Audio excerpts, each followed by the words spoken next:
उसी मुंह बनाने रोने पे तो शाहरुख खान को दे आते हो 300 रुपया पिक्चर में। वो भी तो यही करता है, हकला दिया।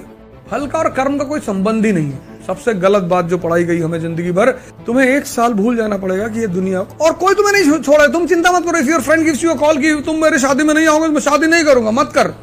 जबकि हर बड़ा आदमी जो है ना, तुमको कुछ देगा नहीं, कभी तुमसे लेकर ही जाएगा।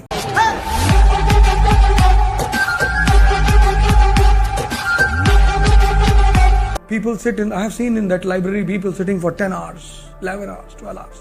कितनी मेहनत कर रहे लोग, लेकिन कर्म का फल नहीं मिलता, ज्ञान का फल मिलता है। फल का और कर्म का कोई संबंध ही नहीं है। सबसे गलत बात जो पढ़ाई गई हमें जिंदगी भर कि कर्म का फल मिलता है, मिलता ही नहीं सर। सबसे ज्यादा कर्म मजदूर करता है, सबसे कम फल उसको मिलता है। क्योंकि जिस फील्ड में वो मजदूरी कर रहा है उसमें उसका ज्ञान का अभाव है। ये कौन डिफाइन करेगा? ये कौन डिफाइन करेगा? ये या तो तुम्हारा मन डिफाइन करेगा या तुम्हारी कॉन्शियस डिफाइन करेगी, दो ही करेंगे। तुम्हारे बॉडी में 2 सेंटर हैं डिफिनेशन देने वाले। एक तुम्हारा मन जो है वो तुम्हारे हिसाब से वो कर, जैसे तुम सिगरेट पीते हो मान लो, तो कहेगा नेहरू जी भी पीते थे, थोड़ा सही हो गया, नेहरू जी पीते। ये जो ब्यूटी है तुम्हारे मन की, वो तुम्हारे खिलाफ जाता ही नहीं, तुम्हें और मजबूत करता है वो। कि सिगरेट पीने से कैंसर होता तो पूरे यूरोप के लोगों को हो जाता। फिर तुम्हें लोग एग्जाम्पल दे देंगे कि अरे हमारे बाबा गांव में रहते हैं 400 साल के हैं, बचपन से हुक्का पीते हैं, वो खांसी भी नहीं आती उनको। और तुम्हें एक राय देती तुम्हारी कॉन्शियस, जिस पर बात करना ही बेकार है, क्योंकि ना तो तुम कुछ उसके बारे में जानते हो और ना मैं कुछ उसके बारे में जानता। हमें पता है कि बुद्ध कॉन्शियस पे थे, महावीर कॉन्शियस, ये सिर्फ हमें पता है, लेकिन वो चीज क्या है ये हम दोनों को नहीं पता। तो बुद्ध जो है शराब खाने में भी बैठ के प्रवचन कर देंगे, तुम बैठ के पी लेंगे कि आ ही गए हो तो एक ले लो। कि जब अंदर आ ही गए हो, एक दिन पीने से कुछ नहीं होता, उसी में 4-5 लोग और आ जाएंगे कन्विंस करने वाले कि जन्नत में भी तो बहती है। हाँ, जन्नत में बहती है, भगवान भी तो पीते हैं, सोमरस का पान देवता करते हैं। 4-5 लोग आके बोल देंगे। तो जो हल्का सा सीड पड़ा था तुम्हारे अंदर की, एक बियर पी हिले, वो मजबूत हो गया। तुमने कहा 4 पैक स्कॉच ही लिया। लेकिन बुद्ध का इनर कांस्टेंट इतना स्ट्रांग है कि वो बंदा बियर बार में भी बैठेगा तो प्रवचन ही करेगा, उसको कोई नहीं समझा सकता। वो पता नहीं किस लेवल पे बैठा है वो आदमी, उसके लिए जगह इंपॉर्टेंस ही नहीं रखती। वो वैश्यालय में भी जाएगा तो वैश्याएं बैठकर उसको सुनेंगी। हम कहते हैं ना संत वैश्यालय में नहीं जा सकता, वो कहीं भी जा सकता है, हम नहीं जा सकते क्योंकि हम कमजोर हैं अंदर से। बुद्ध तो जा ही सकते हैं, अमरपाली को लेकर आए कि नहीं आए? तुम्हें कोई डाकू रात में रोक ले, देखो हम तो तुरंत घड़ी निकाल के देंगे, भैया घड़ी ले लो, पर्स ले लो भैया। बुद्ध डाकू को ही लूट लाए, अंगुलीमाल को पकड़ के ले आए। वो प्रसेनजीत आता है, कौशल का राजा की कहाँ है, बोले ये बगल में बैठा, उठ के दूसरी तरफ आके बैठ जाता। ये पागल आदमी है, पता नहीं कब निकाल के डाल दे। तो अब तुम डिसाइड करोगे। मोटिवेशन सैनिकों को दी जाती है। कभी किसी राजा को कविता सुनाते सुने किसी को? सैनिकों के लिए पोएम लिखी जाती है। चाह नहीं सुरबाला के गहनों में बूथा जाऊं, चाह नहीं देवों के सर पे चढ़ भाग्य को इटलाऊं, मुझे तोड़ लेना वनमाली उस पथ में तुम देना फेंक, मातृभूमि पे शीश चढ़ाने जिस पथ जाए वीर अनेक। सैनिकों सामने पढ़ाया था, चढ़ाया, फूल निकाल तोड़ कर फेंक दिया, जा रहे हैं हम लोग। राजा सेल्फ मोटिवेटेड रहता है। तुम्हें 1 साल भूल जाना पड़ेगा कि ये दुनिया और कोई तुम्हें नहीं छोड़ा। तुम चिंता मत करो। If your friend gives you a call कि तुम मेरे शादी में नहीं आओगे, मैं शादी नहीं करूंगा, मत कर। कोई करके दिखाए तो जाने, संडे को पार्टी आ जाना, कोई 1 साल के लिए। और ये मत बताओ कि मैं पढ़ रहा हूं, ये भी गलती मत करना। हाँ, कहना मैं मां बगुला मुखी की साधना कर रहा हूं, उल्टी सीधे हरकत किया करो। शमशान जाके आदमी की हड्डी खरीद लो, तो बांग को कपड़े में लटका लो, आगे के बाल छोटे कर लो, थोड़ा पीछे बड़े कर लो, और काला टीका उका लगा के पूरा डरावनी सी आंखें एकदम बना के। ये मत बताना आईएएस की तैयारी कर रहे तो तुमको बहुत परेशान करेंगे सब, खुद ही तुमको अवॉइड करेंगे उल्टा सीधा देख के। पेड़ पे खड़े होकर चिल्ला रहे नीचे उतर। किसको उतार रहे हो भैया? बोले आत्मा आए पिछले 400 साल से बैठे, एक शीशी लेके खड़े हो गए। मन लोगों को लगना चाहिए कि तुम अब उनके काम के नहीं रहे। इसीलिए तो सन्यासी कपड़ा उतार देते हैं। सन्यासी की तुम साइकोलॉजी देखो, गेरुआ पहन लिया, व्हाइट कपड़ा पहन लिया, तो लोग उनकी तरफ देखते ही नहीं।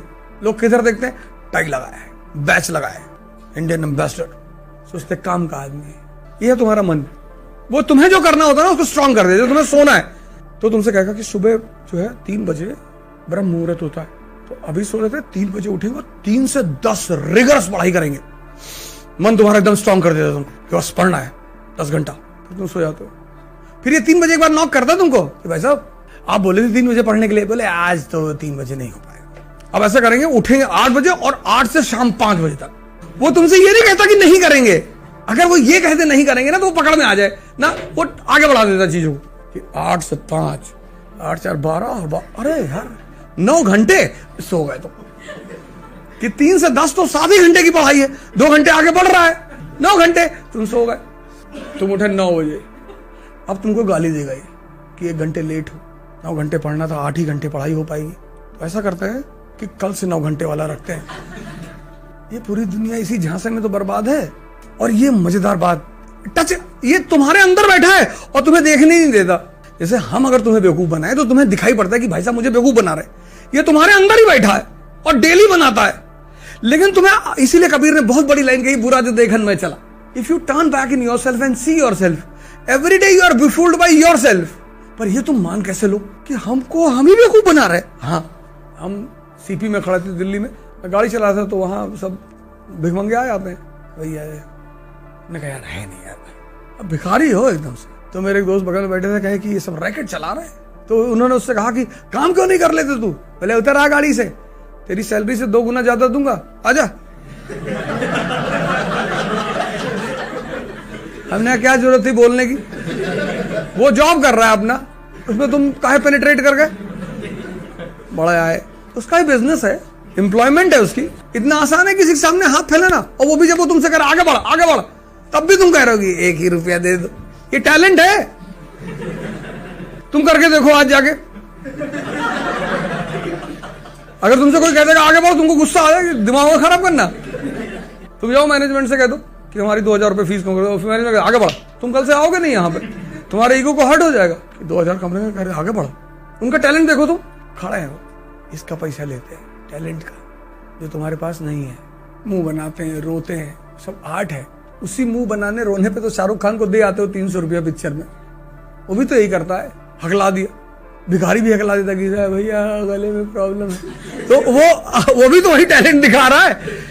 लेकिन चूंकि बड़े पर्दे पे नहीं है इसलिए तुम लोड नहीं लेते उसका। तुम कभी ऑफ द सीन भिखारी को देखो, जब वो भीख मांग के वापस जाके बैठ जाता है, तब उसको देखो, तुम बिलीव ही नहीं कर पाओगे यही आदमी था। कार्ड वार्ड निकाल के 50,000 मेरा भी, 50,000। जुआ खेलते हैं 5-5, 10-10 लाख रुपए का, ब्याज पे पैसा बांटते हैं, ब्याज चल रहा हो तो सब। तुम्हें अपने आप को जगाना पड़ेगा, मेहनत करनी पड़ेगी। 1 साल के लिए, मान लो तुम्हारी उम्र अभी कितनी है, 50, चलो तुम्हारी उम्र हम 80 साल मान लेते हैं, ठीक, तो अभी तुम्हारी 55 साल जिंदगी है। तो 55 में तुम 1 साल खुद को नहीं दे सकते। दे दो यार, हम 80 मान लीजिए, 80 बहुत है यार, लाइफ दुखी मत होना कि 80 मान रहे, 100 सोचे थे। 1 साल खुद को दो, 1 साल राम की तरह तुम्हें जंगल जाना पड़ेगा। यूपीएससी वही है, कट ऑफ फ्रॉम एवरीवन। पता है क्यों? Because throughout the day you have to think. Thinking is digestion. आप क्लास से बाहर निकले, आपके दोस्त मिल गए जो कॉर्पोरेट सेक्टर में काम करते हैं, अरे बोले यार बेटा कोचिंग कर रहा है, वह कलेक्टर बन के आया। आप बैठ गए उनके साथ 2 घंटा, आप जो पढ़ के गए थे वो वॉश आउट हो गया, खत्म, कुछ भी याद नहीं। अब आईएएस बनना है तो जंगल में रहना पड़ेगा 1 साल के लिए, कोई ऑप्शन नहीं है सर, है ही नहीं। There is no other option, है ही नहीं। खुद से रोना पड़ेगा, गाना पड़ेगा, कभी कभी खुद ही रोओगे कमरे में बैठ के, फिर खुद को मोटिवेट भी करना पड़ेगा, कोई नहीं मोटिवेट करेगा, दोनों तुम ही हो। लेकिन चूंकि तुम अंधे हो, इसी को तो स्पिरिचुअल ब्लाइंडनेस कहते हैं। दोनों तुम ही कर रहे हो, अपने एक पंजे से दूसरा पंजा लड़ा रहे हो तुम, और तुम कह रहे हो दाहिना वाला कमजोर है। तुम ही एनर्जी दे रहे हो। जैसे तुमने मन किया, तुम्हारे मन ने कहा कि दारू पीते हैं, तो दूसरा रोक रहा है, 2 मन एक साथ पैदा हो गए। अब अगर तुम दारू पीने वाले के साथ खड़े हो गए तो कौन ताकतवर हो गया? तो तुम पी लोगे। तो तुम डेली खुद से ही हारते हो। Why you take the time in newspaper? क्योंकि तुम्हें समझना, जहां तुम्हें समझना नहीं है। मूवी देखने में तुम्हें कोई दर्द होता है? नहीं होता, समझना ही नहीं है ना, तो तुम बैठ के आराम से देखते हो। जबकि हर बड़ा आदमी जो है ना, तुमको कुछ देगा नहीं, कभी तुमसे लेकर ही जाएगा। तुम जितने बड़े आदमी से मिलने जाओगे, कुछ ना कुछ देकर ही आओगे। लाओगे तो कुछ हो ही नहीं सकता कि कुछ लाओ। अमित शाह से मिलने गए तो अब तुम शर्म के मारे मिठाई के डिब्बा ले जाओगे, फल ले आओगे, वो तुम्हारे साथ 1 मिनट बैठा रहेगा। महाराष्ट्र से गन्ना लाओ, नहीं देखो, आपके दर्शन हो गए, भगवान के दर्शन हो गए ना, भगवान के दर्शन, निकल। और तुम बाहर आके बड़ा प्रवचन करोगे कि अमित शाह जी के पास गए थे, कंधे पे हाथ रखे हमारे, ऐसे ऐसे 2 बार किए, लेकिन तुम उस सन्यासी को सड़क पर गुजरता हुआ देखोगे ना, वो तुम्हें बहुत कुछ दे के जा सकता है, लेकिन तुम उसको 1 रुपया नहीं दोगे। तुम जिनको देकर आते हो उनसे तुम्हें कुछ मिलता ही नहीं। ताकत का यही तो नियम है। जिनसे मिलना है उनको तुम 1 रुपया नहीं दोगे। हट्टे कट्टे सन्यासी भिखमंगे की तरह घूम रहे हैं, नहीं कोई काम कर ले जो है। अरे तुम्हारे पेट में काहे दर्द हो रहा है?